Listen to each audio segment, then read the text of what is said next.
Wala bang minimum na regulasyon diyan? Parang wala kasi nagkakamunan lang ito. Wala naman talaga regulasyon nito, Sen eh.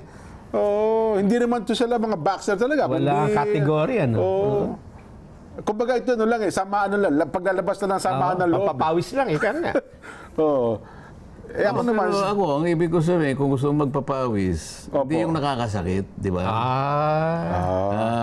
Pwede ka namang tumakbo, maglakad. Kamukha ako, ayun, medyo nagagawa ko ng unti-unti yung gusto dapat kong gawin. Yung meron akong yung Treadmill. Yun.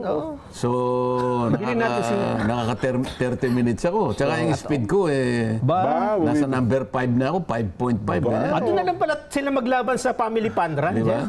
Oo nga, takbuhan na lang. August 23. Pero para gawin mo na Suntukan. parang suntukan, hindi ako masyadong naniniwala doon. Oo nga po, ako rin eh.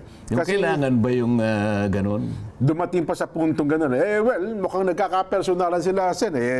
Ang problema ngayon... Nandun nga yun eh. Papayag ka ba, halimbawa, opisyal ka. May impluensya ka ng personalan na ganun. Hindi maganda para sa tao na maging halimbawa yung ganun. Sa bagay. Gusto mo magpapawis? Ang daming parang para magpawis ka, di ba? Kain ng goto.